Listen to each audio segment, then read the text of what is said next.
ठाकुर जी की भक्ति कर रहे हैं, और कहीं कल को हमारे साथ कोई अनहोनी हो जाए, हमारे परिवार में, हमारे साथ, हमारे किसी प्रिय के साथ, हमारा तुरंत ठाकुर जी से संबंध टूट जाता है। ठाकुर जी हर जन्माष्टमी को आपका भोग लगाया, ऊना में जितनी कथा हुई हमने सारी सुनी, सब कुछ अच्छे से हमने किया, आपने हमारे परिवार के साथ ऐसा क्यों किया? यही अविश्वास है। कई बार देखा है मैंने, कई लोग हमारे ही श्रोता हैं, बहुत दिन से कथा सुन रहे हैं, उनके जीवन में कुछ ऐसा हो जाता है, वो तुरंत कहने लगते हैं, महाराज जी हमने क्या बिगाड़ा, हमने क्या गलत किया जो हमारे साथ ऐसा हुआ? जीवन में घटने वाली किसी घटना को ठाकुर जी से आप जैसे जोड़ देते हो, जीवन में होने वाली सुंदर बातों को क्यों नहीं जोड़ते? घटनाओं का ही क्रम ठाकुर जी से क्यों होता है कि ये ठाकुर जी ने मेरे साथ क्यों किया? ये अविश्वास नहीं, ठाकुर जी के प्रति कभी अविश्वास नहीं होना चाहिए। और एक बात और कह दें हम आपको, आप जितने ज्यादा भक्ति मार्ग में तत्परता से उतरोगे, उतनी कठिन परीक्षा होगी। सीधी बात है, क्लासरूम में जितना पीछे बैठोगे उतनी टीचर की दृष्टि में कम आओगे, और जितना आगे बैठोगे उतनी ज्यादा आप पे दृष्टि पड़ेगी। इसलिए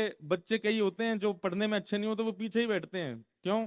हमारी कॉपी चेक नहीं हो जाए, हमारा एग्जाम नहीं हो जाए, टीचर कहीं हमसे कुछ पूछने ला लग जाए, वो पीछे बैठे रहते हैं। लेकिन जिसको भय नहीं होता, जिसको कुछ प्राप्त करना होता है, जिसको चिंता होती है कि मुझे मुझे रैंक लेके आनी है, मुझे अपने माता पिता को दिखाना है, मुझे मुझे स्कूल टॉप करना है, वो आगे ही बैठता है। टीचर पूछेंगे तो पढ़ के आऊंगा ना, बोलेंगे तो दिखाऊंगा ना। ठीक वैसे ही भक्ति मार्ग में भी जो दूर दूर ही खड़े रहते हैं, कभी मन हो गया तो मंगलवार को हनुमान जी पूज आए, कभी इच्छा हो गई तो शनिवार को कुछ कर दिया, कभी हो गई तो कथा में आ गए, वो फिर बैक बेंचर ही रह जाते हैं। लेकिन जो आगे आते हैं, तिलक स्वरूप करते हैं, कंठी माला पहनते हैं, प्याज लहसुन का परहेज करते हैं, नाम जप करते हैं, नाम साधन करते हैं, सत्संग श्रवण करते हैं, संत जनों को प्रणाम करते हैं, यात्रा करते हैं, एकादशी व्रत करते हैं, सारी निष्ठाओं का पालन करते हैं, तो फिर टीचर की दृष्टि भी ज्यादा पड़ती है, परीक्षाएं भी होती